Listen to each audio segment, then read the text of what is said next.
Garden Hill, Shamshoy po, Hong Kong. So, ito yung view niya guys kapag nandito ka sa pinaka-tuktok na. So, ito, welcome back ulit sa aking munting channel, MVI channel. Ako si Mase at ito, ang araw na ito ay aming aakyatin itong Garden Hill. So, dito nga sa bunga, dadaanan namin itong mga kapwa namin mga Pilipino, nag-ice cream muna sila. Sabi nila sa amin, magpapa-energy muna daw sila bago sila aakyat doon sa pinakataas. Para mayroon silang konting energy, ice cream muna. So ito, tuloy-tuloy tayong umakyat dito.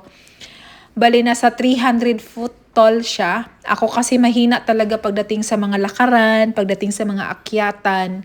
Gawa ng aking tuhod, may masakit-sakit na. Masakit ang aking tuhod kaya dahan-dahan lang ako para hindi masyadong mapwersa pag umaakyat ako. Kadalasan guys, kapag nagdi-day off kami, nasa baba lang kami ng aming building. Meron kasing maliit na park doon sa aming building. Doon lang kami nagtatambay, magkwentuhan, maghapon. Pero itong araw na ito ay maiba ang aming location. Aakyatan namin itong Garden Hill. At para naman din makita din namin yung nasa baba ng mga building. Para ma-experience din namin. So guys, dito pa lang sa kalagitnaan, ito ay hirap na hirap ako. Bubuka-buka ng aking mga ilong niyan. Sobrang hirap na akong paakyat. Pero yung aking tuhod, hindi naman siya sumusuko. Hindi siya sumasakit kasi naka-knee support ako. So, di masyadong nagalaw yung aking tuhod kasi may support siya. So, unti-unti tayong makyat pataas. Unti-unti na rin na kami makakarating sa taas. Pero ito na nga, ang aking ilong ay bumubuka-buka na sa sobrang hingal na talaga ako. Kung napapansin nyo ang ating weather ay napakainit. Kaya talagang hirap din umakyat kapag ka mainit. Pawis na pawis ka. Siguro advice ko lang kapag gusto yung pumunta sa mga lugar-lugar na mga ganito, hindi ganitong painit na, yung pa-summer na. Kailangan yung medyo winter pa para hindi kayo mahingalin, hindi kayo mapagod kaagad. So ito yung iba, mga kasama ko, ay umupo na rin kasi nga napagod na rin daw sila. Sakit na rin ang kanilang mga tuhod daw, sabi nila. So yun, at unti-unti akong naglakad habang nakaupo muna sila doon. Ako'y nagdahan-dahan lang din ng paakyat. So yan guys, nasa kalagitnaan na talaga kami. Andun sila sa baba pa, nakaupo pa rin sila. Tumambay muna sila saglit, nagpahinga. Ako tuloy-tuloy na kasi kapag uupo ako, parang feeling ko kasi mawawala na ako ng ganang umakyat kapag nakaupo na ako. Kaya inuunti-unti ko na lang, dinadahan-dahan ko na lang na akyat-akyat na para mauna na rin ako sa kanila na sa taas. So yun na. Eto na nga, andito na kami sa pinakatuktok at ito na yung pinaka-view niya.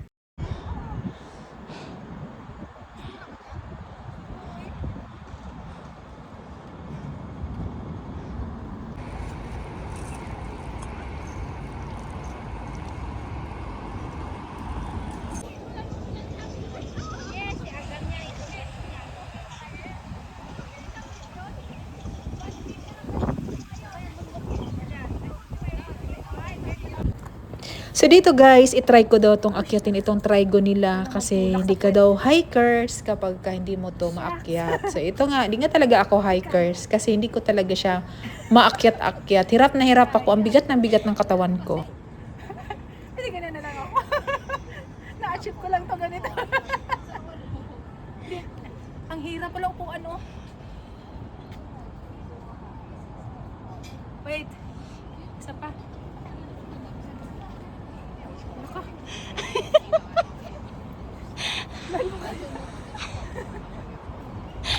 Dahil nga sa kagustuhan ko talagang maakyat yan sa pinakataas, abay, meron tayong paraan. May nakita akong upuan dito sa may gilid at hiniram ko muna para maakyat ko talaga siya. Para complete ang ating pag-akyat dito sa Garden Hill. Kasama na rin yung trigo nila. So yun na, nakaakyat na ako. Nakapatong na ako dyan sa kanilang trigo.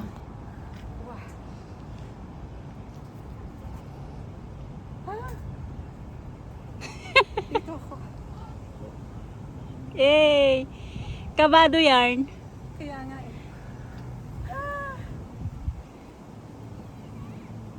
Wait. Kala mo talaga hikers eh.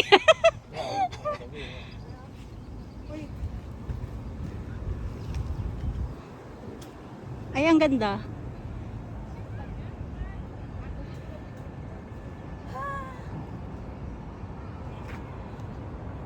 Okay na. Nanginginig na to. Okay, Pagkatapos ko mang umakyat, si Miley naman ang sumunod sa akin. Di na gumamit niya ng upuan, kayang-kaya ng sarili niya. So tingnan nyo naman, napakabilis lang niya nakaakyat. At aba, nag-emot-emot pa siya sa taas. So yan na, nakaakyat siya. Di siya katulad sa akin, na hirap akong makaakyat. Ewan ko ba kung bakit ang hirap-hirap iangat ang aking katawan.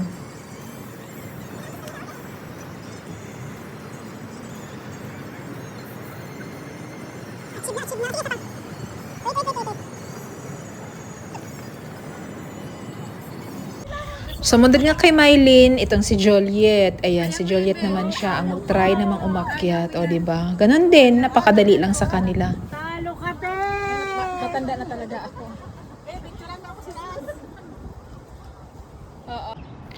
Itong side na ito yung kadalasan ay dito magkukuha ka. Gusto mong umaura, Instagrammable kasi ang dating dito eh. Kasi nga makikita, magaganda yung mga nasa building sa baba. So, mag-aura-aura ka dyan. Kadalasan ng mga pumupunta dito, nagdadala sila ng mga costume nila para makapag-aura sila ng maganda. So, tayo, wala tayong dala-dala ng mga costume. So, next na lang, ay may pagkakataon tayong makabalik dito sa lugar na ito. Magdala na tayo ng pang-ating mga pang-costume para makuha din natin yung magandang aura dito sa lugar na ito. So, yan muna ang ating gagawin ngayon. So, kuha lang tayo ng konting mga pictures dito sa lugar na ito. So, yan guys, ipakita ko ulit yung view niya kapag nasa taas ka.